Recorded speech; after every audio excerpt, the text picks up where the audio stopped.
यहाँ पर हम बात कर रहे थे सामाजिक समस्याओं के बारे में।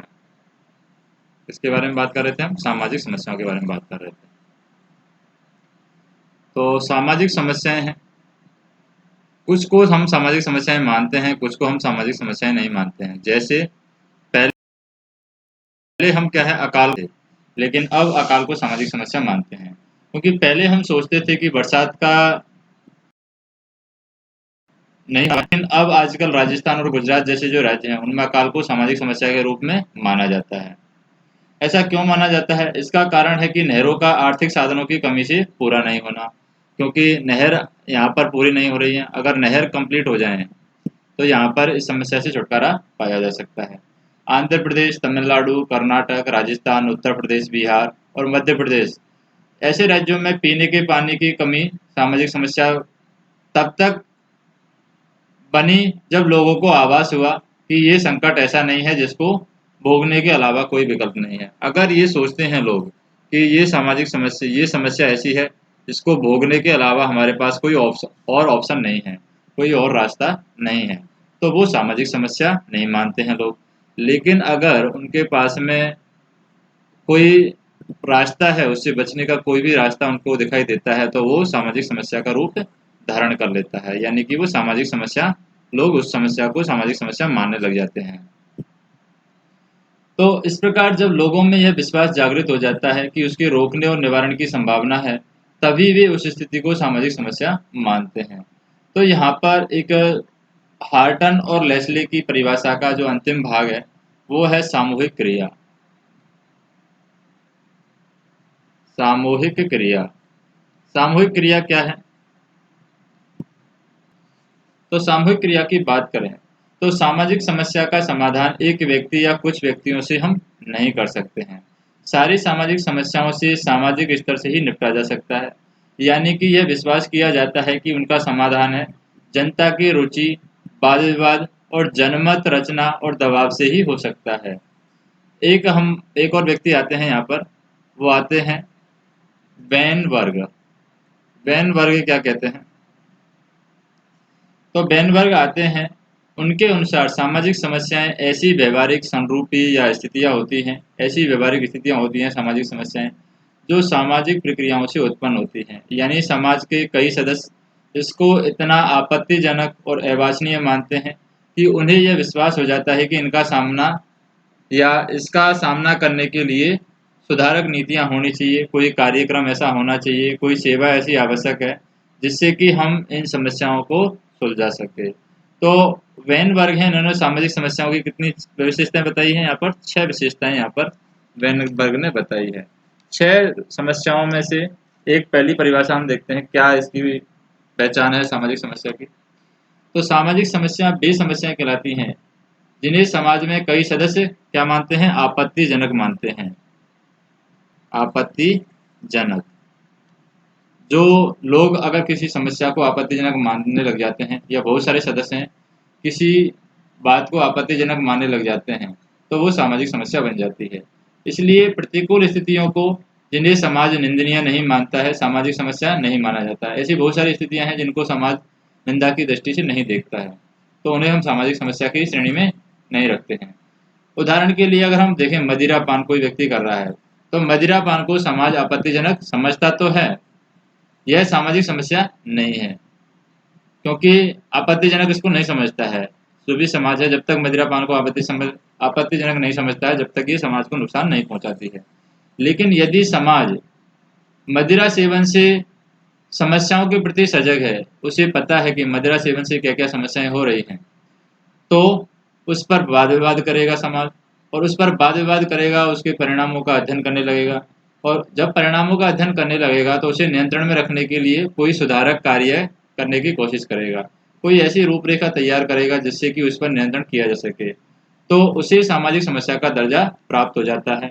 भले ही उसकी मूल स्थिति में कोई परिवर्तन नहीं हुआ है, जैसे कि मदिरापान है, पहले ही मदिरापान किया जाता था, अभी भी मदिरापान किया जा रहा है, लेकिन अगर समाज इसको गलत मानता है तो ये सामाजिक समस्या बन जाती है और इसका सुधार आवश्यक हो जाता है। तो ये हमारी पहली स्थिति है। दूसरी क्या विशेषता है सामाजिक समस्या की? दूसरी विशेषता है सामाजिक समस्या की कि समाज के जो व्यवहार के संरूप हैं वो भिन्न भिन्न रूपों में इसकी व्याख्या करते हैं, क्योंकि सामाजिक समस्याएं समाज के अकॉर्डिंग बदलती रहती हैं। उदाहरण के लिए अगर हम देखें, कुछ दशकों पूर्व जो मानसिक रोग था, मानसिक रोग को जो व्यक्ति था उसको परिवार भी एक्सेप्ट नहीं करता था, यानी कि परिवार भी उसको लज्जाजनक मानता था। परिवार के किसी भी सदस्य को मानसिक रोग के बारे में नहीं बताते थे। मानसिक रोग को परिवार के सदस्य गुप्त रखते थे। अब मानसिक रोग एक प्रकार का क्या बन गया है, विचलित व्यवहार बन गया है, यानी कि डेविएंट बिहेवियर माना जाता है, और इसलिए इसका उपचार अब अधिक वास्तविक और प्रभावी ढंग से किया जाता है। तीसरी समस्या होती है मानसिक जो सामाजिक समस्या है वेनबर्ग के अनुसार, वो है कि सामाजिक समस्याओं के क्षेत्र में महत्ता के बारे में, यानी कि सामाजिक समस्याओं के जो क्षेत्र है, क्या क्या क्या सामाजिक समस्याओं का क्षेत्र हो सकता है, उसमें जागरूकता उत्पन्न करने से जो भी जनसंचार माध्यम है, जनसंचार माध्यम में अगर उसकी बात होने लग जाती है, जैसे प्रदूषण की बात होने लग गई तो सामाजिक समस्या बन गई। अगर आक्रमणों की बात हो रही है या फिर आतंकवाद की बात हो रही है तो वो सामाजिक समस्या बन गई है। तो जिसकी भी समाचार पत्रों में, दूरदर्शन में, आकाशवाणी में, पत्रिकाओं में या सिनेमाघरों में बात होने लग जाती है या जागरूकता की बात होने लग जाती है तो वो सामाजिक समस्या बन जाती है। चौथी यहाँ पर विशेषता बताई है सामाजिक समस्याओं की, कि सामाजिक समस्याएं समाज के मूल्यों और संस्थाओं के संदर्भ में देखी जानी चाहिए। उदाहरण के लिए अगर हम देखें, अमेरिका में जो प्रजातीय प्रतिद्वंद्विता की समस्या है, भारत की छुआछूत समस्या से अलग है, यानी भारत में जो छुआछूत है उससे अलग मानी जाती है। तो समाज के मूल्यों के अकॉर्डिंग देती है, समाज के उनके अकॉर्डिंग सामाजिक समस्या अलग होगी। जैसे कि अमेरिका के अंदर जो प्रजातीय प्रतिद्वंद्विता है और भारत में छुआछूत की समस्या, दोनों को अलग अलग माना जाता है। पांचवी जो विशेषता है सामाजिक समस्या की वो क्या है, सामाजिक समस्याओं का विश्लेषण करके उन पर सामूहिक प्रतिक्रियाएं और सामाजिक संबंधों से पड़ने वाले प्रभावों को ध्यान में रखकर किया जाना चाहिए। तो उनका सामाजिक समस्याओं का क्या है, विश्लेषण किया जाता है यहाँ पर। और विश्लेषण जब हम करते हैं सामाजिक समस्याओं का, तो हमें सारी चीज़ों को एनालाइसिस करना चाहिए, यानी सारी चीज़ों का हमें पता लगाना चाहिए। उन पर सामूहिक प्रतिक्रिया क्या होंगी, सामाजिक संबंधों पर उसका क्या प्रभाव पड़ेगा, उसका हमें विश्लेषण करना चाहिए। छठी यहाँ पर सामाजिक समस्याओं के बारे में बात आती है कि सामाजिक समस्याएं इतिहास के साथ साथ बदलती रहती हैं। जैसे कुछ मामले हैं जो इतिहास में सामाजिक समस्याएं नहीं माने जाते थे, लेकिन आज उनको सामाजिक समस्या माना जाता है।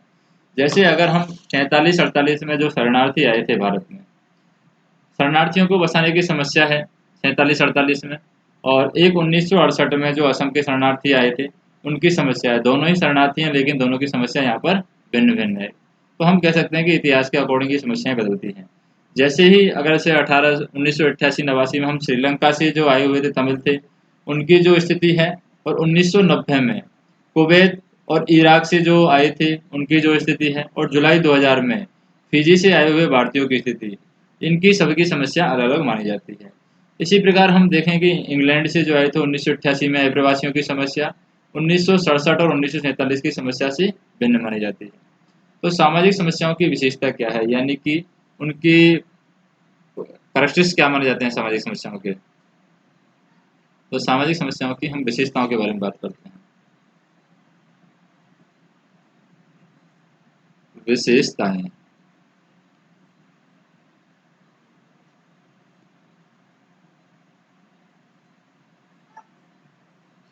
तो सामाजिक समस्याओं की विशेषताओं के बारे में बात करें तो परिभाषाओं के आधार पर हम सामाजिक समस्याओं को पहचान सकते हैं।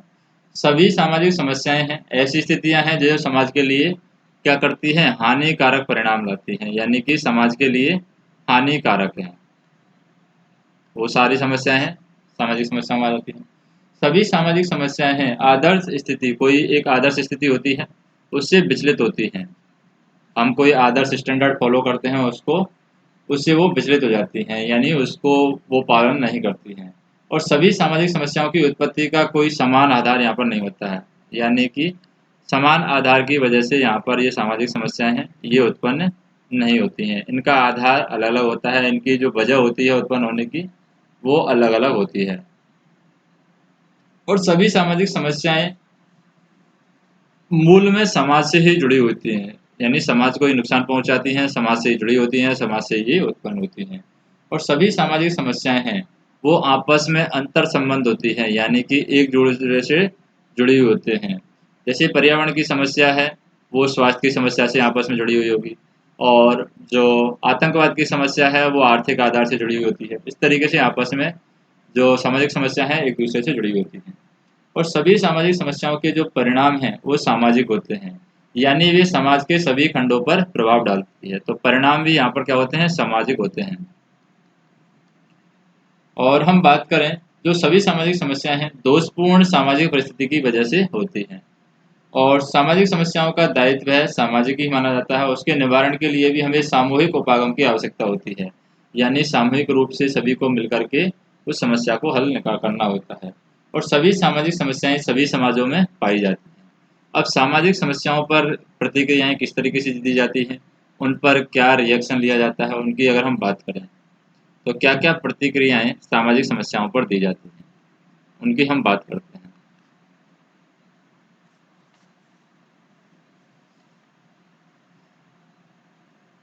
तो प्रतिक्रियाओं की बात करें हम यहाँ पर, जैसे सामाजिक समस्याएं भिन्न भिन्न व्यक्तियों की भिन्न भिन्न सामाजिक समस्याएं मानी जाती हैं।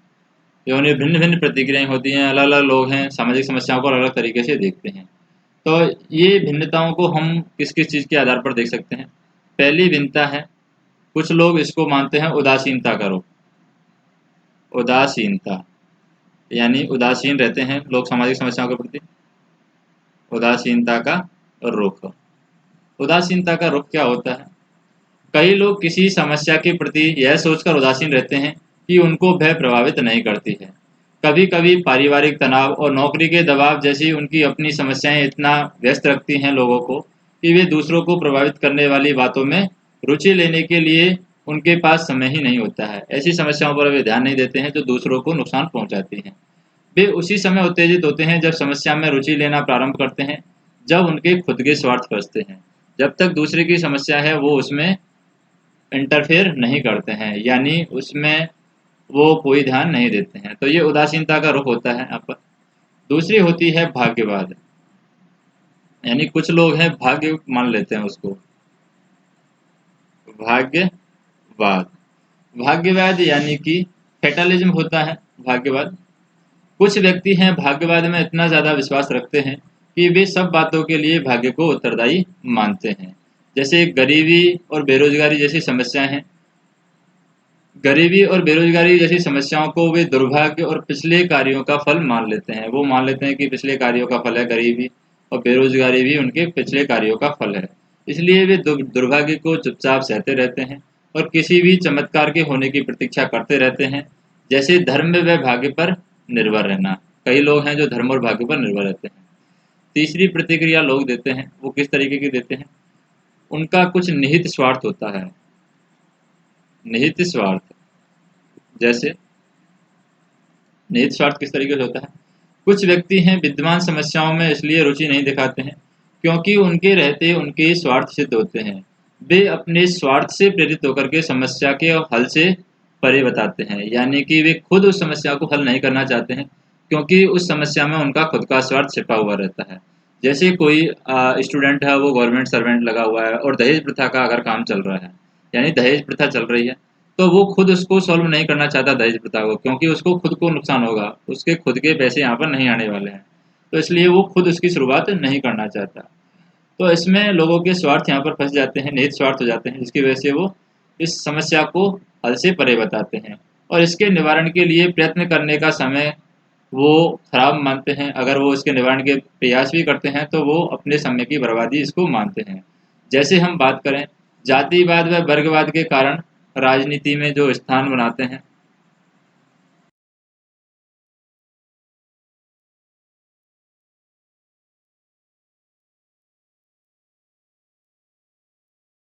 तो वो लोगों को वोट मिलते हैं। तो वर्गवाद को भी लोग यहाँ पर ख़त्म नहीं करना चाहते।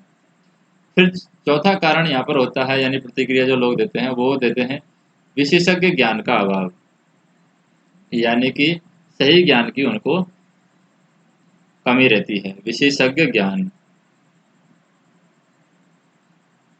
तो विशेषज्ञ ज्ञान की बात करें हम, विशेषज्ञ ज्ञान का अभाव, यानी कुछ व्यक्ति है समस्या के प्रति चिंतित होते हुए भी उसमें यह सोचकर रुचि नहीं लेते कि जब तक लोग अपनी मनोवृत्ति और मूल्यों को नहीं बदलते तब तक उनका निवारण असंभव है। यानी लोगों को खुद को सोचना पड़ेगा, तभी वो समस्या सॉल्व हो सकती है, ऐसा कई लोग सोचते हैं, जब तक कि उनका निवारण असंभव है। और परिवर्तन करने से पहले दृष्टिकोण में परिवर्तन होना आवश्यक है। यानी अगर वो परिवर्तन भी करना चाहते हैं तो उस लोगों का देखने का नज़रिया चेंज होना चाहिए, लोगों का देखने का तरीका है वो बदलना चाहिए, तभी वो सामाजिक समस्याएं हैं दूर हो सकती हैं। क्योंकि वे उस समस्या के हल की वैकल्पिक संभावनाओं को ढूंढने के प्रति उदासीन रहते हैं, वो उस समस्या को किसी और तरीके से सॉल्व नहीं करना चाहते, वो उन समस्याओं का हल किसी और तरीके से निकालना नहीं चाहते हैं, इसलिए वो उन समस्याओं के प्रति क्या रहते हैं, उदासीन रहते हैं। जैसे दहेज प्रथा हमारे समाज की एक ऐसी ही समस्या है जिसमें विशेषज्ञ ज्ञान, यानी लोग चाहते हैं कि लोगों का जब दृष्टिकोण चेंज होगा, जब लोगों का देखने का तरीका नज़रिया चेंज होगा तो ये समस्या अपने आप सही हो जाएगी। तो दहेज प्रथा यहाँ पर इसका उदाहरण हम मान सकते हैं, दहेज प्रथा। नेक्स्ट हम देखें, कुछ लोगों में सामाजिक समस्याओं के बारे में गलत भावनाएं होती हैं, सतही ज्ञान होता है, भ्रामक धारणाएं होती हैं, या फिर हम बोल सकते हैं कि अविश्वसनीयता होती है। जैसे ये चार तो हमारी प्रतिक्रिया हो जाएंगी, यानी जो लोग ये प्रतिक्रियाएं यहाँ पर देते हैं। अब कुछ भावनाओं की बात करें हम, कुछ लोगों में सामाजिक समस्याओं के बारे में गलत भावनाएं रहती हैं। जैसे क्या क्या भावनाएं रहती हैं, पहली बात तो लोग सोचते हैं, यह सोचना गलत है कि सामाजिक समस्याओं के स्वरूप के बारे में सब लोगों में सहमति होती है, यानी सब लोग उसको सामाजिक समस्या मानते हों। उदाहरण के लिए कुछ लोग सोचते हैं कि मादक द्रव्यों का सेवन भारत की एक सामाजिक समस्या है, जबकि कुछ लोग कहते हैं कि यह सामाजिक समस्या नहीं मानी जा सकती, क्योंकि देश के अंदर विभिन्न भागों में किए गए अनुभविक अध्ययन ये बताते हैं, यानी कि विभिन्न भागों में जो मादक पदार्थों के लिए जो अध्ययन किया गया है देश के अंदर, वो अध्ययन यहाँ पर ये बताते हैं कि मादक द्रव्यों का सेवन बहुत कम है, यानी मादक द्रव्यों का जो सेवन किया जाता है वो बहुत कम किया जाता है, ऐसा अध्ययन बताते हैं। इसी प्रकार भारत में स्वतंत्रता के बाद हरिजनों की मुक्ति के लिए किए गए उपायों के कारण भी कुछ व्यक्ति अस्पृश्यता को अब सामाजिक समस्या नहीं मानते हैं, जबकि दूसरों की दृष्टि में अब भी सामाजिक समस्या है। यानी कि जो हरिजनों के प्रति अस्पृश्यता की बात है, कुछ लोग हैं अब इसको सामाजिक समस्या नहीं मानते हैं, जबकि कुछ लोग इसको अभी भी सामाजिक समस्या मानते हैं। उदाहरण के लिए हम देखें तो ग्रामीण क्षेत्रों में वे उन हरिजनों को उत्पीड़न और उनकी पिटाई की बात करते हैं। तो यहाँ पर कुछ हरिजनों को यहाँ पर ग्रामीण क्षेत्रों में पीटा भी जाता है या उनके उत्पीड़नों की बात करते हैं।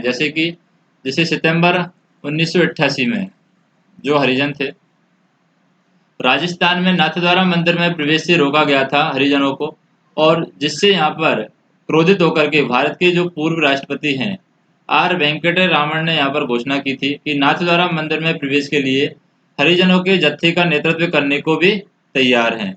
और इस प्रकार कुछ समस्याओं की विद्यमानता पूर्ण सहमति हो सकती है, जबकि दूसरी पर बिल्कुल नहीं हो सकती है। यानी कि कुछ समस्याओं को हम पूर्ण रूप से सहमति दे सकते हैं और कुछ समस्याओं को पूर्ण रूप से सहमति नहीं देते हैं। जैसे कई जगह हरिजनों को मंदिरों में प्रवेश नहीं करने दिया जाता है, वहाँ पर कुछ जगह सामाजिक समस्याएं मानी जाती है, कुछ लोग जो हैं इनको सामाजिक समस्याएं नहीं मानते हैं। दूसरी कंडीशन क्या है, दूसरी जो परिस्थिति है यहाँ पर, यह सोचना भ्रामक है, यानी कि ये भ्रम में डालने वाला है कि सामाजिक समस्याएं प्रकृति उत्पन्न करती है। प्रकृति कोई भी सामाजिक समस्याएं उत्पन्न नहीं करती है और वे अपरिहार्य हैं, यानी कि उनका हम निवारण नहीं कर सकते। ऐसी कोई सामाजिक समस्या नहीं है, ऐसा लोग मानते हैं। वास्तव में कोई भी सामाजिक समस्या आदमी के नियंत्रण के परे नहीं है। ऐसी कोई सामाजिक समस्या नहीं है जिसको आदमी नियंत्रण में नहीं कर सकता। आवश्यकता केवल यह है कि कुछ विशेष सामाजिक व्यवस्थाओं में परिवर्तन कर दिया जाए। अगर हम सामाजिक व्यवस्थाओं में परिवर्तन कर देते हैं तो सामाजिक समस्याएं सुधारी जा सकती हैं। तीसरी यहाँ पर बात करते हैं, यानी कि प्राकृतिक हम सामाजिक समस्याओं को मान लेते हैं। यहाँ पर दूसरी में क्या मान लेते हैं, प्राकृतिक मान लेते हैं सामाजिक समस्याओं को। तीसरी हम बात करते हैं क्या भ्रामक है, यहाँ पर एक मिथ्या विश्वास किया जाता है कि सामाजिक समस्याएं मतलबी, अमानवीय, शोषण करने वाले एवं उदासीन व्यक्ति पैदा करते हैं। और ये कुछ व्यक्तियों की जानबूझकर की गई दुष्टता का परिणाम है। तो यहाँ पर कुछ मतलबी लोगों के द्वारा सामाजिक समस्याएं उत्पन्न की जा रही हैं, ऐसा हम मान लेते हैं या ऐसा हम विश्वास कर लेते हैं। वास्तव में कई समस्याएं अच्छे व्यक्ति भी पैदा करते हैं, क्योंकि या तो वे अपने ही कार्यों में व्यस्त रहते हैं या वे कुछ विशेष विषयों के प्रति उदासीन और कठोर हृदय के हो जाते हैं। उदाहरण के लिए अगर हम देखें, गंदी बस्तियों का विकास अमीर व्यक्तियों और राजनीतिज्ञों की कठोरता एवं निर्दयता के कारण होता है। यानी अगर गंदी बस्तियों का विकास जो होगा वो अमीर व्यक्तियों और राजनीतिज्ञों की कठोरता और निर्दयता के कारण होता है, जबकि यह माना जाता है कि गंदी बस्तियां पारिवारिक विघटन को बढ़ावा देती हैं और कुछ प्रकार के अपराधों को यहाँ पर बढ़ावा देती हैं। यद्यपि उनकी इसकी उदासीनता और चिंतन और व्यवहार के पीछे कोई बुरा उद्देश्य नहीं होता है। यह कहा जा सकता है कि सामाजिक समस्याएं कुछ सामाजिक परिपाटियों या फिर कार्य प्रणालियों या प्रथाओं की उपज होती है, ना कि कुछ व्यक्तियों की जानबूझकर की गई दुष्टता। यानी कोई भी सामाजिक समस्या जैसे आतंकवाद है, तो आतंकवाद कोई भी एक व्यक्ति के द्वारा यहाँ पर उत्पन्न नहीं होता है। किसके द्वारा उत्पन्न होता है? सामाजिक व्यवस्थाओं की वजह से उत्पन्न होता है। सामाजिक व्यवस्थाएं इस तरीके से होती हैं कि लोगों को न्याय टाइम पर नहीं मिल पाता है, तो वो उग्रवादी होकर आतंकवादी क्षेत्र में चले जाते हैं या फिर आतंकवाद का रास्ता अपना लेते हैं। तो इस तरीके से बहुत सारी सामाजिक समस्याएं हैं, वो अच्छे व्यक्तियों के द्वारा भी उत्पन्न की जा सकती हैं। कुछ हम यहाँ पर ये मान लेते हैं, यह सोचना भी गलत है। यहाँ पर चौथी बात की बात करें, यहाँ पर यह सोचना भी गलत है कि सामाजिक समस्याएं उनके विषय की बात करने से पैदा होती हैं। समस्याएं इस कारण से उत्पन्न नहीं होती कि उनके बारे में व्यक्ति अनुत्तरदायी ढंग से बात करते हैं। कोई भी समस्या जो उत्पन्न होती है वो बात करने से, यानी कि अनुत्तरदायी धन उत्तरदायी तरीके से बात नहीं कर रहा है, बात करने से यहाँ पर सामाजिक समस्याएं उत्पन्न नहीं होती है। या इस प्रकार दूसरे को उत्तेजित करते हैं या अशांति यहाँ पर उत्पन्न करते हैं या घृणा की भावना यहाँ पर जागृत करते हैं। वास्तव में व्यक्तियों को ज़्यादातर समस्याओं के समाधान के लिए या उन कारकों के विरुद्ध जो उन्हें जीवित रखते हैं कार्यवाही करने के लिए सक्रिय किया जाता है। अगर हम बात करते हैं और जो बातें यहाँ पर सामाजिक समस्याओं को बढ़ा रही हैं, जिन कारकों की वजह से सामाजिक समस्याएं जीवित हैं, उनके विरुद्ध कार्यवाही करने के लिए यहाँ पर ये सक्रिय भूमिका निभाई जाती है कि लोग उसके बारे में बात करते हैं। नेक्स्ट हम बात करें, यहाँ पर पांचवी बात है कि मानना, यहाँ पर यह मानना गलत है कि सभी लोग सामाजिक समस्याओं के समाधान के पक्षधर होते हैं। उदाहरण के लिए हम बात करें, रूढ़िवादी ब्राह्मण कदाचित अस्पृश्यता की समस्या पर वाद विवाद करने में कोई रुचि रखते हैं। कई अनुसूचित जातियां हैं, तो यानी कि अस्पृश्यता की जो बात है सामाजिक समस्याओं के समाधान में ये तैयारी नहीं होते हैं यहाँ पर अस्पृश्यता के मामले में,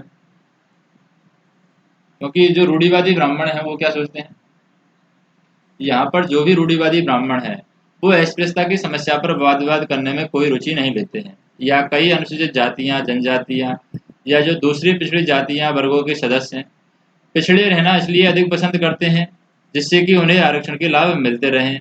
या कई पूंजीवादी संपूर्ण रोजगार के इस कारण पक्षधर नहीं होते हैं क्योंकि उन्हें कम वेतन पर पर्याप्त संख्या में यहाँ पर श्रमिक उपलब्ध हो जाते नहीं होंगे। अगर सभी को रोजगार मिल जाएगा तो कम वेतन पर यहाँ पर श्रमिक उपलब्ध नहीं होंगे, इसलिए संपूर्ण रोजगार की बात पर पूंजीवादी हैं वो बात नहीं करते हैं। कई मकान मालिक अधिक भवनों के निर्माण में इसलिए रुचि नहीं लेते हैं क्योंकि उससे किराए कम हो जाएंगे। अगर ज़्यादा भवनों का निर्माण कर देंगे तो उससे किराए कम हो जाएंगे। या फिर एक कमरे वाले भवन के मालिक अपने निहित स्वार्थों के कारण गंदी बस्तियों को हटाए जाने में रुचि नहीं दिखाते हैं।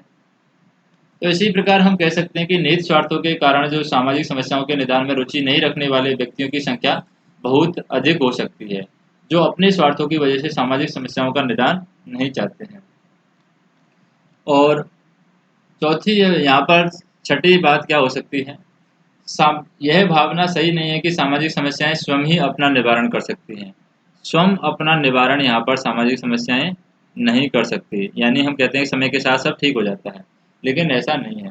सामाजिक समस्याएं स्वयं ही अपना निवारण कर लेंगी ऐसा हम मान लेते हैं।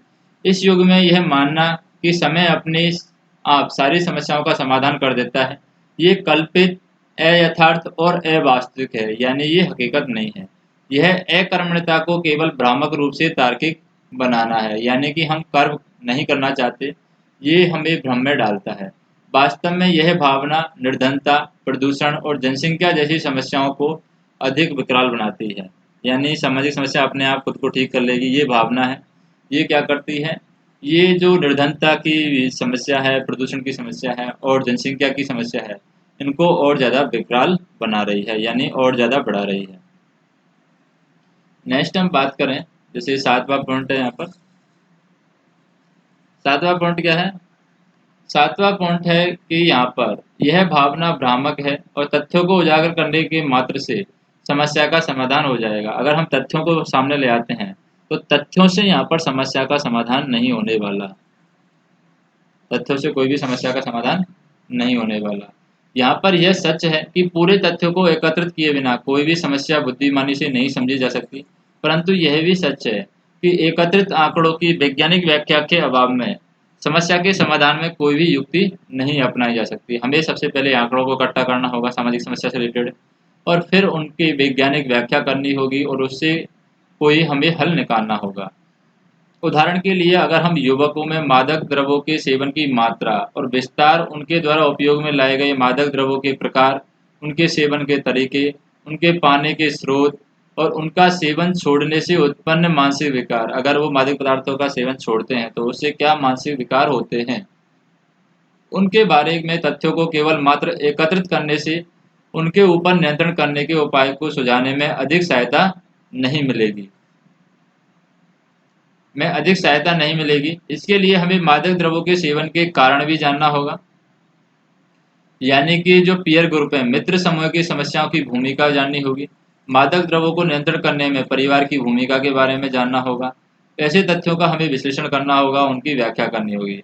आंकड़े अपने आप में तब तक निरर्थक माने जाते हैं जब तक कि उनकी अर्थपूर्ण और वस्तुनिष्ठ व्याख्या नहीं की जाए। अगर उन आंकड़ों को अच्छी तरीके से इस्तेमाल नहीं किया जाएगा तो वो आंकड़े व्यर्थ हैं। 8वां यहाँ पर पॉइंट आता है, वो कौन सा आता है?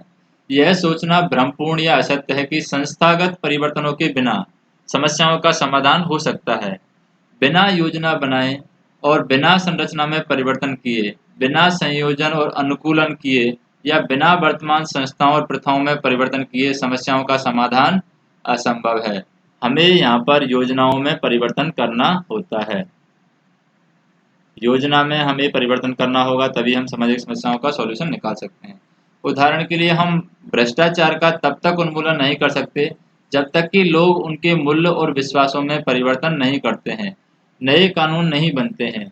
न्यायालय उच्च स्थानों पर कार्यरत जो भी भ्रष्ट व्यक्तियों को यहाँ पर प्रतिकारी या फिर प्रतिशोधात्मक, यानी कि न्यायालय भ्रष्ट व्यक्तियों को जब तक दंड नहीं देगा, दंड देकर उन्हें उदाहरण नहीं रखते हैं, तब तक ये समस्याएं सॉल्व नहीं होने वाली हैं। इन व्यक्तियों में भ्रष्टाचारी राजनीतिक भी यहाँ पर सम्मिलित होते हैं। कई बार किसी एक समस्या का समाधान करने से कई नई समस्याएं समाधान के लिए उत्पन्न हो जाती हैं। संस्थाओं और मूल्यों में मंद गति से परिवर्तन होने के कारण समस्या का समाधान सहज रूप से और शीघ्रता से नहीं बल्कि बहुत समय लेता है। कोई भी सामाजिक समस्या अगर हमें समाधान करना है तो उसमें बहुत सारा समय लगता है। कभी हम कुछ स्थितियों को बदलने में सफल हो जाते हैं जिससे समस्या का आकार और उसकी आकृति कम हो जाती है। भले ही हम अपराध का पूर्ण रूप से उन्मूलन नहीं कर पाए, परंतु समाज में उसकी दर को अवश्य कम कर देते हैं। इसके लिए हमें लोगों में फैली निराशाओं को कम करना होगा। ऐसे विकल्प प्रदान करने होंगे जिससे उनका या उनकी एक क्षेत्र में विफलता की क्षतिपूर्ति किसी और क्षेत्र में सफलता से हो जाए। जैसे पारिवारिक विघटन को निरस्त करना भले ही संभव न हो, परंतु परिवार में तनावों को कम करने के लिए उपाय अवश्य खोजे जा सकते हैं। इस प्रकार सारी समस्याओं में तनाव को कम करने के उपाय खोजे जा सकते हैं, और इस प्रकार हम कह सकते हैं कि सारी समस्याओं में समाधान ढूंढना संभव न हो तो सामाजिक समस्याओं में होने वाली जो व्यक्तिगत वेदना है उसको कम कर पाना संभव है। अब सामाजिक समस्याओं के कारण की बात करते हैं। क्या कारण है जिनकी वजह से सामाजिक समस्याएं उत्पन्न होती हैं? कारण,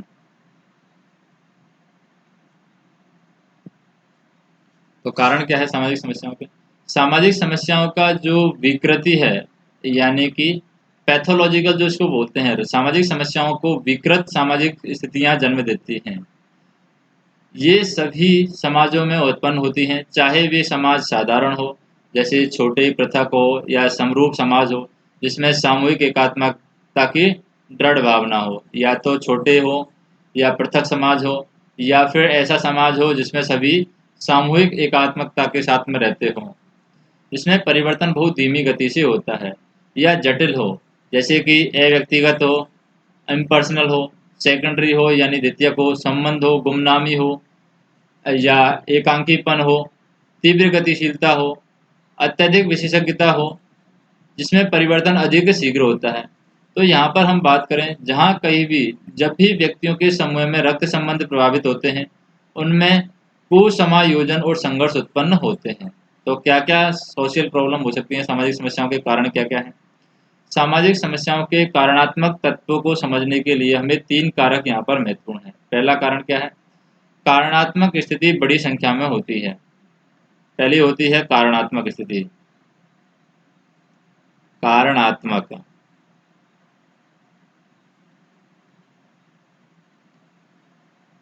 कारणात्मक स्थिति। कारणात्मक स्थिति क्या होती है? कारणात्मक स्थितियाँ बड़ी संख्या में होती हैं। मोटे तौर पर इनका 2 समूह में वर्गीकरण कर सकते हैं। एक जो व्यक्तियों में पाए जाते हैं और दूसरे जो सामाजिक वातावरण में मिलते हैं। सभी समस्याओं में सभी तत्व नहीं होते हैं, अर्थात प्रत्येक समस्या में कारणात्मक तत्व भिन्न होते हैं। दूसरा होता है सामाजिक समस्याएं सामान्य कारणात्मक तत्वों को सशक्त आधार प्रदान करती है। और तीसरा होता है सामाजिक समस्याएं इस अर्थ में परस्पर संबंध और एक दूसरे पर निर्भर करती हैं कि वे संचित रूप से प्रोत्साहक या उत्तेजक होती हैं। यानी कि सामाजिक समस्याएं आपस में अपने आप को प्रोत्साहित करती हैं, उत्तेजक होती हैं। वे एक दूसरे को विकसित और प्रोत्साहित करती हैं। एक सामाजिक समस्या है दूसरी सामाजिक समस्या को बढ़ाने का काम करती है। तो ये भी एक सामाजिक समस्या के बढ़ने का कारण है। जैसे पहला हम बात करें कि सामाजिक समस्याओं को विकास में 3 तत्वों का उल्लेख किया जाता है। वो किसने किया है? रेनहॉर्ट ने यहाँ पर बताया है कि जो सामाजिक समस्याएं हैं उसमें 3 तत्व आते हैं। कौन कौन से हैं 3 तत्व?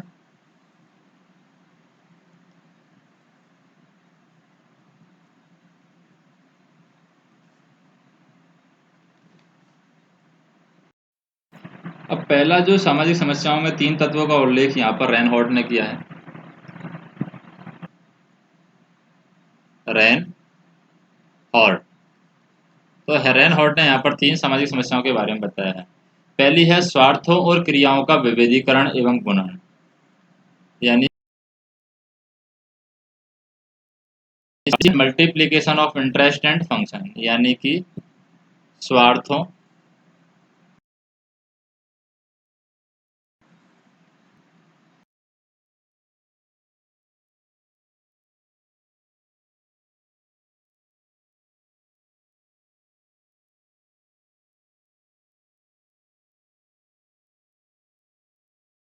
क्रिया गुणन। तो किस तरह उसके बारे में हम बात करते हैं। जैसे एक मशीन या जीवित प्राणी में जितने भाग होते हैं उतनी ही अधिक उसके भागों में असंतुलन की संभावना होती है। स्वार्थों और क्रियाओं का विभेदीकरण एवं गुणन हम देखें कि कोई भी जीवित प्राणी है, उस प्राणी के जितने भी अधिक भाग होंगे, या कोई भी मशीन है उसके जितने भी भाग होंगे उसमें उतने ही अधिक उसके भागों में असंतुलन की संभावना रहती है। यह सिद्धांत है मानव समाज पर भी लागू होता है। यहाँ विभिन्न व्यक्तियों की संभावनाएं होती हैं। यह सिद्धांत मानव समाज पर जब लागू करते हैं, जहाँ पर विभिन्न व्यक्तियों, समुदायों, संस्थाओं, व्यवस्थाओं के स्वार्थों के टकराव के अवसर अधिक होते हैं, यानी आपस में इनके स्वार्थ आपस में टकराते हैं। और जैसे जब ये स्वार्थ टकराते हैं तो अस्पृश्यता, सांप्रदायिक दंगे, राजनीतिक अपराध ऐसी ही सामाजिक समस्याएं हैं जो विभिन्न जाति वर्गों के स्वार्थ और संघर्ष से उत्पन्न होती है। तो विभिन्न जाति और वर्गों के स्वार्थ के संघर्ष से जो समस्याएं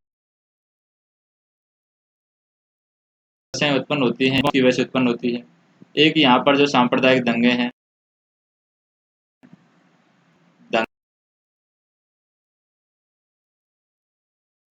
दंगे, वो भी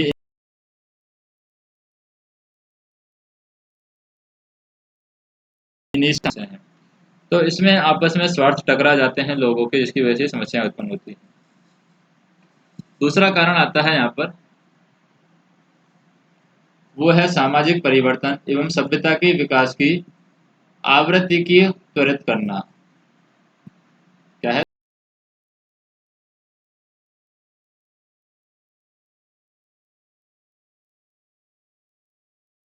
सामाजिक परिवर्तन और सभ्यता के विकास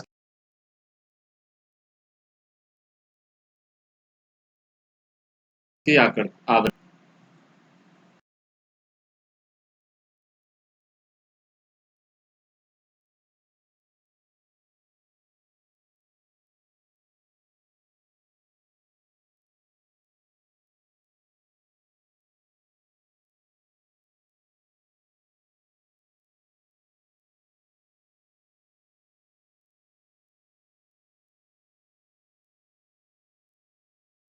सभ्यता यानी हम कह सकते हैं accelerating frequency of social change और ग्रोथ ऑफ सिविलाइजेशन। यानी यहाँ पर वैज्ञानिक और मशीनी नवाचारों के बाहुमूल्य से ये संभव हुआ है।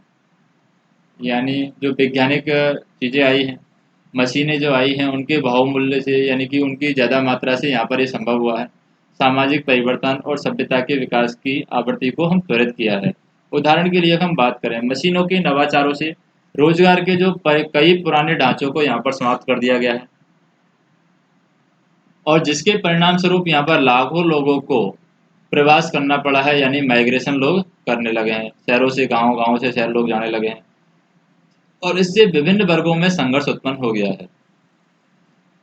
और इस प्रकार क्रांतिकारी आविष्कारों से उत्पन्न जो भी संरचनात्मक और प्रकार्यात्मक जो कुसमायोजन है, उससे कई सामाजिक समस्याओं को जन्म देते हैं। अगर हम कोई भी क्रांतिकारी आविष्कार करते हैं तो उससे संरचनात्मक परिवर्तन आता है और उससे प्रकारात्मक भी परिवर्तन आता है। यानी कि हम कह सकते हैं कि मेल एडजस्टमेंट, यानी अच्छी तरीके से अगर उनको समायोजन नहीं करते हैं, कुसमायोजन हम इसको बोल सकते हैं, कुसमायोजन। अगर उनको रोजगार नहीं मिलेगा तो ये सामाजिक समस्या का रूप धारण कर लेता है और सामाजिक समस्या को जन्म देता है। तीसरा है वैज्ञानिक विश्लेषण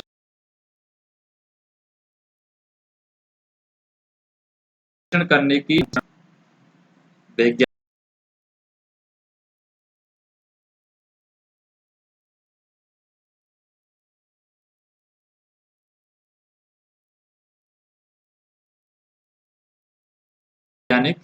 की मानव की विकसित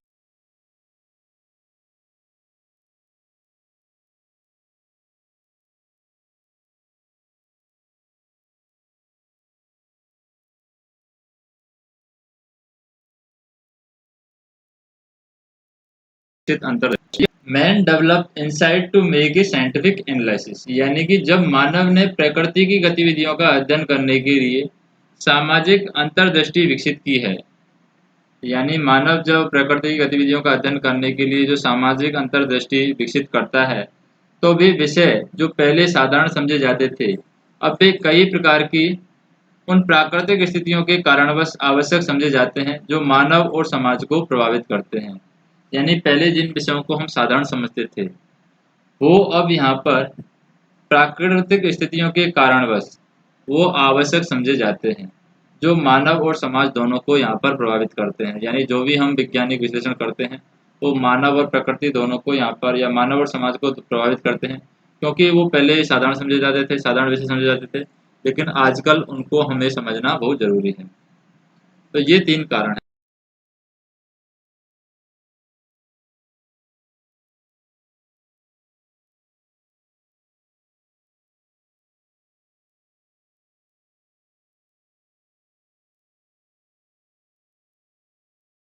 यहाँ पर। तो सामाजिक समस्याओं के सैद्धांतिक उपागम क्या है, यानी थ्योरेटिकल अप्रोच क्या है सोशल प्रॉब्लम की। सामाजिक समस्याओं के सैद्धांतिक उपागम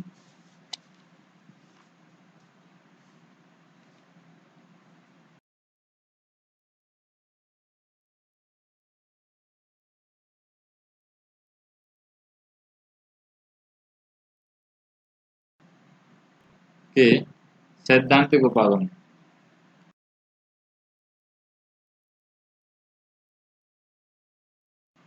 सैद्धांतिक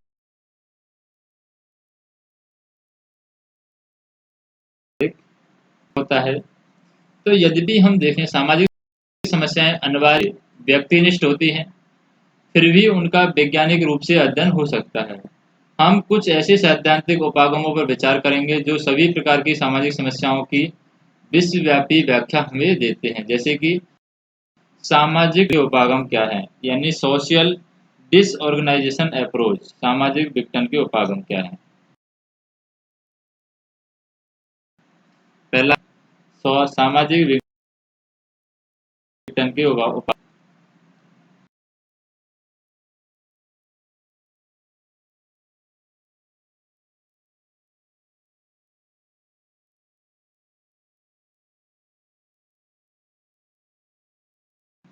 समाज, समुदाय और समूह यह स्थिति है जिसमें सामाजिक नियंत्रण, सामाजिक व्यवस्था या फिर औपचारिक व अनौपचारिक प्रतिमान जो उचित व्यवहार को परिभाषित करते हैं, टूट जाते हैं।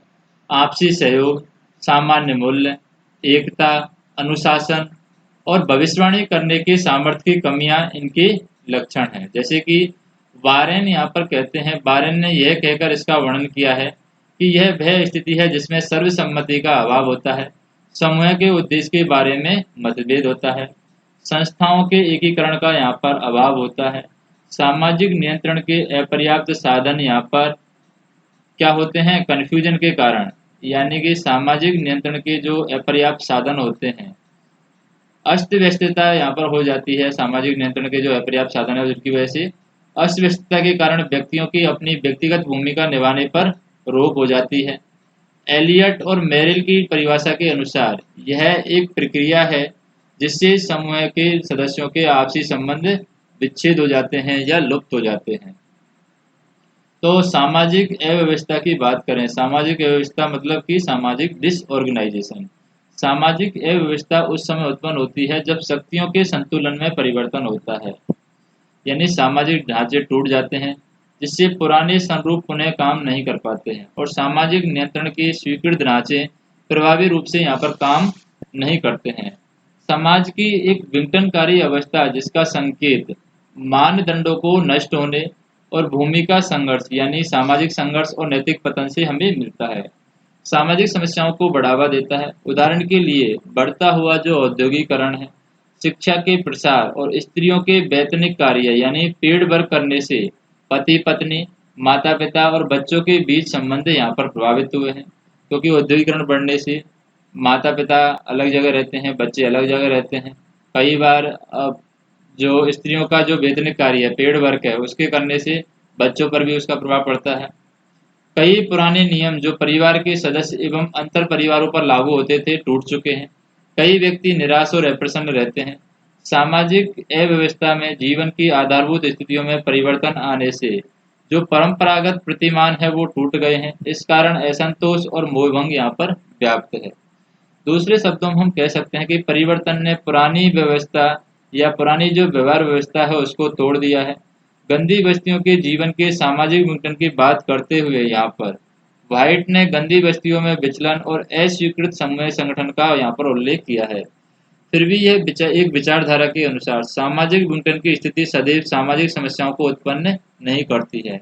उदाहरण के लिए अगर हम बात करें हिटलर की, हिटलर के शासनकाल में जर्मनी का समाज विघटित नहीं था और स्टालिन के शासनकाल में रूस में भी विघटन नहीं था। फिर भी इन देशों में कई स्थितियां सामाजिक आदर्श से परे और स्तब्ध करने वाली यानी विसमानताएं यहाँ पर थी। इसके विरुद्ध यहाँ पर सामाजिक कार्यवाही करना आवश्यक था, यानी कि यहाँ सामाजिक समस्याएं विद्यमान थी। तो यहाँ पर इस विचारधारा पर प्रतिक्रिया देते हुए कुछ विद्वानों का मत है कि सामाजिक विघटन का सिद्धांत सभी सामाजिक समस्याओं की व्याख्या नहीं करता है, फिर भी वह कई सामाजिक समस्याओं को अवश्य स्पष्ट करता है। उदाहरण के लिए अगर हम बात करें, मानसिक रोग सामाजिक विघटन का भले ही लक्षण न हो, परंतु समाज में जो व्याप्त भ्रष्टाचार है अवश्य ही संस्थाओं को ठीक से नहीं चलने देता है। इससे पूर्ण सर्वसम्मति का अभाव हो जाता है। कुछ नागरिक सामाजिक नियंत्रण की पर्दी से बाहर निकल जाते हैं। सामाजिक विघटन के उपागम को सामाजिक समस्याओं पर लागू करते समय जिन कारकों को यहाँ पर देखा जाता है वे हैं पारंपरिक मापदंड और प्रथाएं क्या थे। ऐसे कौन से प्रमुख परिवर्तन हुए जिन्होंने उन्हें अप्रभावी बना दिया। ऐसे कौन से पुराने नियम हैं जो आंशिक या पूर्ण रूप से टूट गए हैं? सामाजिक परिवर्तन की जो प्रकृति है और उसकी दिशा क्या है? असंतुष्ट समूह कौन से हैं? वे कैसे संसाधनों को प्रस्तावना करते हैं? कहाँ तक विभिन्न प्रस्तावित समाधान सामाजिक परिवर्तन की प्रवृत्ति के अनुरूप हैं? भविष्य में कौन से नियम स्वीकार्य होने चाहिए? ये सारी बातें हैं सामाजिक विघटन के उपागम में आ जाती हैं। फिर आता है सांस्कृतिक विलंबना उपागम यानी कल्चरल लैग अप्रोच। सांस्कृतिक विलंबना उपागम ये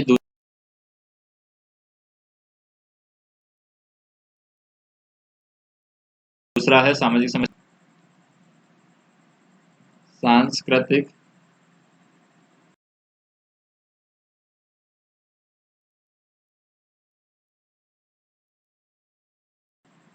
सांस्कृतिक विलंबना उपागम में सांस्कृतिक विलंबना एक ऐसी स्थिति है जिसमें एक संस्कृति के कुछ भागों में दूसरे संबंधित भागों की अपेक्षा अधिक तीव्र गति से परिवर्तन होता है, जिसके कारण या जिसकी परिणाम स्वरूप यहाँ पर संस्कृति का समाकलन और संतुलन भंग हो जाता है। उदाहरण के लिए अगर हम बात करें तो औद्योगिक समाजों में विज्ञान और प्रौद्योगिकी में तीव्र विकास के होने के कारण यहाँ पर जो भौतिक संस्कृति है यानी मेटेरियल कल्चर है, उसमें अभौतिक संस्कृति की अपेक्षा तीव्र गति से परिवर्तन होता है। सांस्कृतिक विलंबना का सिद्धांत विशेष रूप से यह मानता है कि आधुनिक समाज में जो राजनीतिक और शैक्षणिक, पारिवारिक और धार्मिक संस्थाओं में इस प्रकार के परिवर्तन होने की प्रवृत्ति होती है कि वे प्रौद्योगिकी परिवर्तनों में पिछड़ जाते हैं।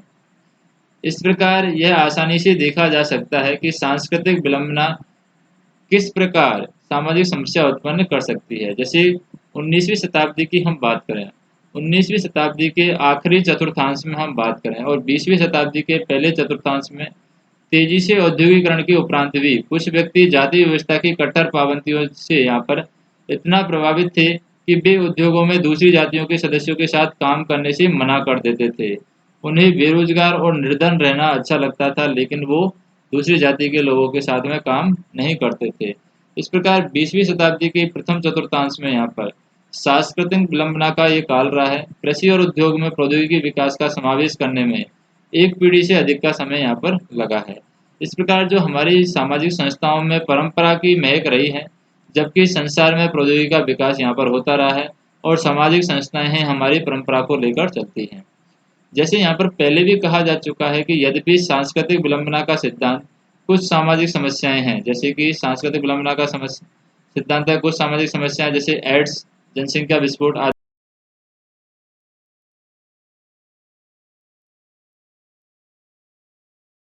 की ये व्याख्या करता है, परंतु सभी समस्याओं का नहीं। इसलिए इसे हम सभी समस्याओं का सार्वलौकिक व्याख्या करने वाला सिद्धांत यहाँ पर नहीं मानते हैं।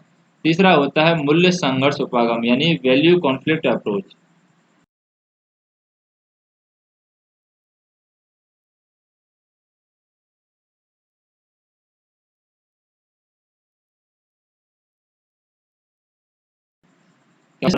मूल्य संघर्ष उपागम में क्या होता है? जो मूल्य होता है, मूल्य व्यवहार का एक सामान्य नियम है जिसके प्रति एक समूह के सदस्य दृढ़ भावात्मक या फिर वास्तविक वचनबद्धता महसूस करते हैं, जो विभिन्न कार्यों और लक्ष्यों के आंकने के लिए एक मापदंड होता है। समूह के प्रत्येक सदस्य से यह अपेक्षा की जाती है कि वह समूह के द्वारा जो भी अपनाए गए मूल्यों के प्रति वचनबद्ध रहेगा, यानी कि मूल्यों का सम्मान करेगा, मूल्यों के प्रति वचनबद्ध रहेगा। मूल्य इस प्रकार के व्यवहार के सामान्य मापदंडों का कार्य करते हैं, जैसे कि समता है, न्याय है, स्वतंत्रता है, देशभक्ति है, गतिशीलता है, व्यक्तिकता है, समष्टिवाद है, समझौता, बलिदान, समायोजन आदि मूल्यों के उदाहरण हैं।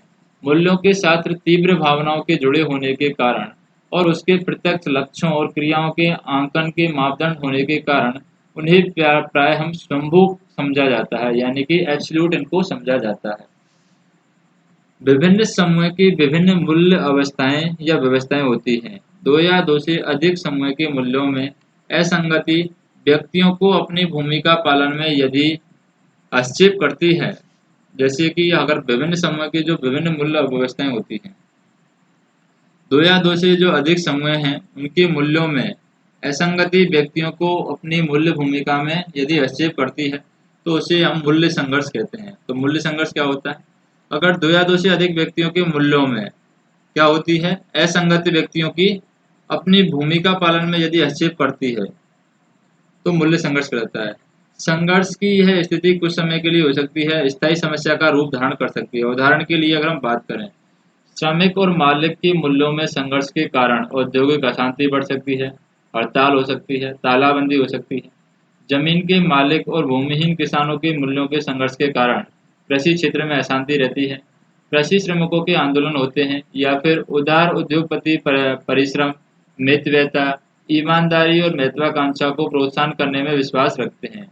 इन गुणों के लिए यहाँ पर वित्तीय पारितोषिक प्रदान करते हैं। तो दूसरी ओर रूढ़िवादी इस विचार में गहरा मतभेद रखते हैं, मुनाफे के उद्देश्य और व्यक्तिगत पहल में विश्वास रखते हैं। इस प्रकार हम बात करके उदारवादी और रूढ़िवादियों में केवल नीतियों के मामलों में ही नहीं बल्कि मूल्यों के मामलों में भी गंभीर मतभेद होते हैं। यानी रूढ़िवादी अलग तरीके से बातों को लेते हैं और उदारवादी अलग तरीके से बातों को लेते हैं। मूल्य संघर्ष का जो सिद्धांतवादियों में बॉलर हैं, यानी मूल्य संघर्ष के सिद्धांत को कौन कौन मानते हैं? बॉलर मानते हैं, फुलर मानते हैं, क्यूवर मानते हैं, हार्पर हैं। ये इनका विश्वास है कि सामाजिक समस्याओं की उत्पत्ति और विकास में मूल्यों के संघर्ष का विशेष महत्व है। बॉलर ने यहाँ पर कहा है कि संगठनात्मक और मानवीय मूल्यों में संघर्ष का उल्लेख किया है। संगठनात्मक मूल्य निजी संपत्ति और व्यक्तिगत के यानी व्यक्तिवाद के पक्ष में होते हैं, जबकि मानवीय मूल्य दूसरों के कष्टों के निवारण करने के पक्ष में होते हैं। परंतु यह मूल्य सैद्धांतिक उपागम बहुत ही अस्पष्ट है। इसके विचारकों ने अपने विचारों का विस्तृत वर्णन नहीं किया है। यह कदाचित सही है कि हमारे सामाजिक मूल्य पैसे और भौतिक संपत्ति पर अत्यधिक बल देते हैं। यह मनोवृत्ति भ्रष्टाचार, तस्करी, मादक द्रव्यों के व्यापार, कालाबाजारी और रिश्वत लेने को प्रोत्साहित कर सकती है। परंतु सफेदपोश अपराध जैसे कि सफेदपोश अपराध जैसी समस्याएं हैं उनको मूल्यों के संघर्ष की संज्ञा नहीं दी जा सकती। जैसे तलाक की समस्या है, मूल्य संघर्ष का परिणाम हो सकती है, परंतु सभी पारिवारिक समस्याएं पति पत्नी, माता पिता और संतानों के मतभेद के कारण नहीं होती हैं। परिवार में आपसी संबंधों को सद्भावपूर्ण बनाए रखने में सामान्य मूल्यों पर सहमति सहायक सिद्ध होती है, परंतु यही एक बात पारिवारिक स्थायित्व या समूह की सफलता के लिए आवश्यक नहीं होती है। इस प्रकार मूल्य संघर्ष सैद्धांतिक अर्थशास्त्र जैसे क्षेत्रों और सामाजिक समस्याओं के विश्लेषण में लाभदायक हो सकता है, परंतु इसको निसंदेह सार्वलौकिक व्याख्या नहीं माना जाता। मूल्य संघर्ष उपागम को लागू करते समय सामान्य यह प्रश्न पूछे जाते हैं, यानी हॉर्टन और लेस्ले थे, उन्होंने पूछा था कि कौन से वे मूल्य हैं जिनमें संघर्ष है, मूल्य संघर्ष कितना गहरा है, समाज में कौन से मूल्य समूह किस संघर्षरत मूल्यों में विश्वास रखते हैं, वे कितने शक्तिशाली हैं, कौन से मूल्य लोकतंत्र और स्वतंत्रता जैसे दूसरे अधिक महत्वपूर्ण मूल्यों के अनुकूल हैं, प्रत्येक समाधान में किन किन मूल्यों का बलिदान करना होगा, कुछ विशेष असंगत मूल्य संघर्षों के रहते क्या समस्याएं अभी असमाधेय हैं या जिनका सॉल्यूशन अभी नहीं निकला है। तो ये मूल्य संघर्ष उपागम आ जाता है। फिर व्यक्तिक विचलन उपागम आ जाता है, यानी पर्सनल डेविएशन अप्रोच आ जाती है। चौथी क्या आ जाती है? पर्सनल डेविएशन अप्रोच यानी व्यक्तिक विचलन उपागम।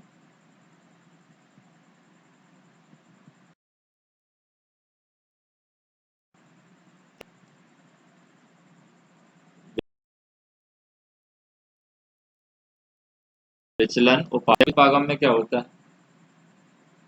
तो विचलन सामाजिक मापदंडों का अपालन है, यानी सामाजिक मापदंडों को हम नहीं मानते हैं, वो विचलन कहलाता है। यह असामान्य व्यवहार से उत्पन्न है, क्योंकि असामान्य व्यवहार मानसिक रोग की ओर संकेत करता है, न कि सामाजिक कुसमायोजन की ओर या संघर्ष की ओर।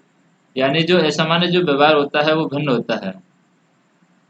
कोई भी असामान्य व्यवहार है वो मानसिक रोग की ओर संकेत करता है, न कि सामाजिक कुसमायोजन या संघर्ष की ओर। अतः वे लोग जो सामाजिक मापदंडों से विचलन करते हैं आवश्यक रूप से मानसिक रूप से जरूरी नहीं कि वो पीड़ित नहीं होते हैं। तो जो लोग सामाजिक मापदंडों से विचलन करते हैं आवश्यक रूप से मानसिक रोग से पीड़ित नहीं होते हैं। सामाजिक समस्याओं के सामाजिक विघटन उपागम में हम उन नियमों का अध्ययन करते हैं यहाँ पर जो टूट गए हैं या उन परिवर्तनों का जो इनके टूटने से आए हैं। व्यक्तिगत विचलन उपागम में हम विचलित व्यक्तियों की प्रेरणा और व्यवहार का अध्ययन करते हैं जो समस्याओं को उत्पन्न करने में उपकरण बने।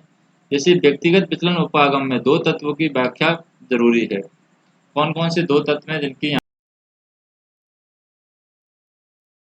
पर व्याख्या जरूरी है? विचलन कैसे बढ़ा और सामाजिक दूसरा का तत्व क्या है? सामाजिक समस्या में किस प्रकार के व्यक्तिगत विचलन बार बार आए?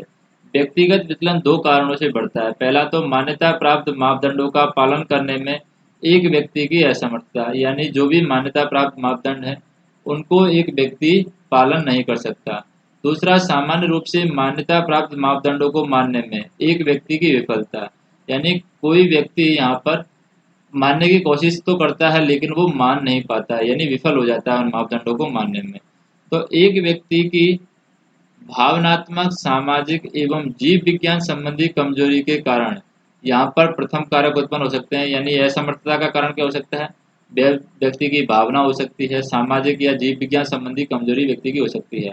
अर्थात कुछ व्यक्ति जैविक, भावनात्मक या सामाजिक रूप से इस प्रकार बने होते हैं कि वे सामान्य मान्यताओं, प्राप्त नियमों का सुसंगत रूप से अनुसरण करने में असमर्थ होते हैं। सामाजिक रूप से अपूर्ण व्यक्ति सभी अर्थों में मापदंडों को नहीं तोड़ते हैं, बल्कि वे मापदंडों को सीखने या उनका पालन करने में अपनी असमर्थता दिखाते हैं। सामाजिक अपूर्णता जीव मनोवैज्ञानिक होती है।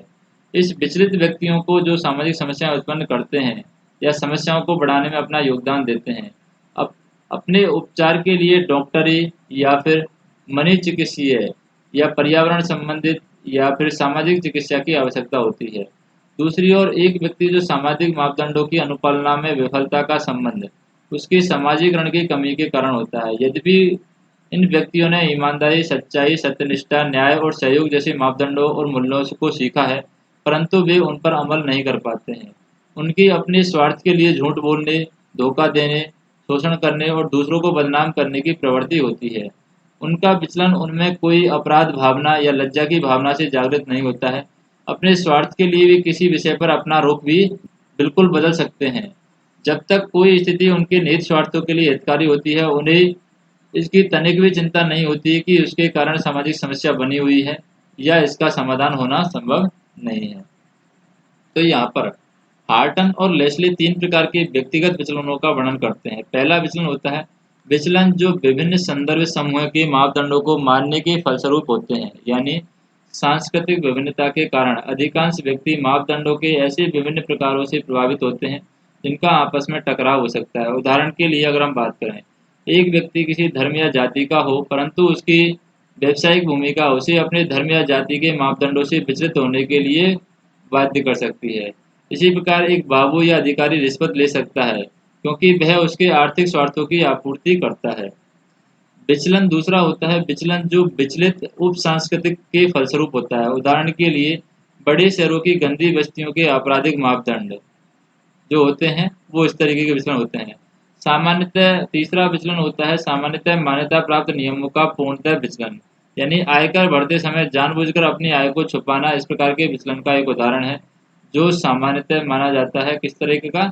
मान्यता प्राप्त नियमों पर का पूर्णतः विचलन, यानी मान्यता प्राप्त जो भी नियम है उनका पूर्णतः हम विचलन कर देते हैं, अपनी आय को इनकम टैक्स भरते समय छुपा लेते हैं। तो सामाजिक समस्या पर व्यक्तिगत विचलन उपागम को लागू करते समय यह प्रश्न पूछे जाते हैं कि कौन से विचलित व्यक्ति समूह इसमें लिप्त है। क्या विचलित व्यक्ति स्वयं भी एक समस्या है या वे समस्या को उत्पन्न करने में सहायक प्रदान करता है? कौन सी विचलित उपसंस्कृतियाँ उनमें अपनी भूमिका निभाती हैं? विचलित व्यक्तियों से निपटने के लिए कौन से विकल्प हैं? चौथा यहाँ पर आता है सामाजिक समस्याओं से रिलेटेड, वह है मानक शून्यता उपागम, यानी एनोमी। ये चौथा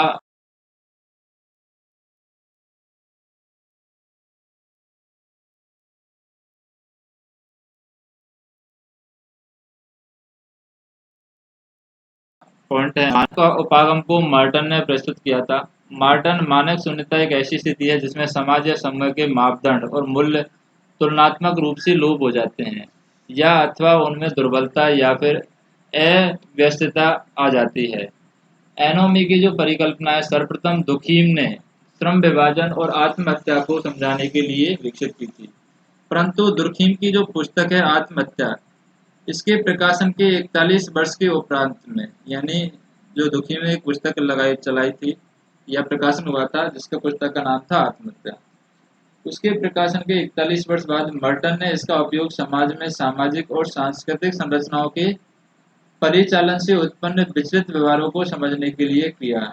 एनोमी की स्थिति में सामाजिक संरचनाएं टूट जाती हैं और यह विशेष रूप से उस समय होता है जब सांस्कृतिक जो मानदंड हैं और लक्ष्यों में उनके अनुकूल समूह के सदस्यों की सामाजिक जो संचित क्षमताओं में वियोजन उत्पन्न हो जाता है। जो एनोमी होता है सामाजिक एकता के विचार का प्रतिरूप माना जाता है। जिस प्रकार सामाजिक एकता सामाजिक विचारधारा के समाकलन की स्थिति होती है, एनोमी दुविधा, असुरक्षा और मापदंडों के लुप्त हो जाने की स्थिति है।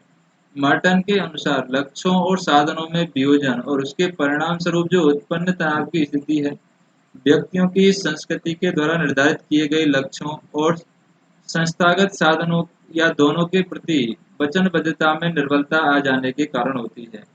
यही एनोमी की स्थिति है। मर्टन का मानना है कि व्यक्ति एक वियोजन को सांस्कृतिक लक्ष्यों या फिर संस्थात्मक साधनों या दोनों को अस्वीकार करने के मान लेता है। मर्टन विचलित व्यवहार के 4 प्रकार के नवाचार, कर्मकांडवाद, पलायन और विद्रोह बताते हैं। मर्टन इस प्रकार के व्यक्तियों की विशेषताओं में तनाव के स्रोत को ढूंढने के बजाय उनकी संस्कृति और सामाजिक संरचना में ढूंढते हैं। वे कहते हैं कि सामाजिक समस्या व्यक्तियों को अपनी सामाजिक परिस्थितियों की आवश्यकता के अनुरूप आचरण नहीं करने से उत्पन्न नहीं होती है, बल्कि उन सामाजिक परिस्थितियों को यथोचित सुसंगत सामाजिक व्यवस्था में बांधने के प्रयत्न से दोषपूर्ण संगठन के द्वारा होती है।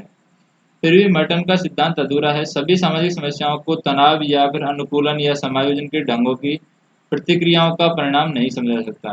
तो सामाजिक समस्याओं का प्रकार क्या है, तो हम नेक्स्ट वीडियो के अंदर देखेंगे या ऑडियो के अंदर देखेंगे सामाजिक समस्याएं कौन कौन सी सामाजिक समस्याएं होती हैं, उनके प्रकार क्या हैं।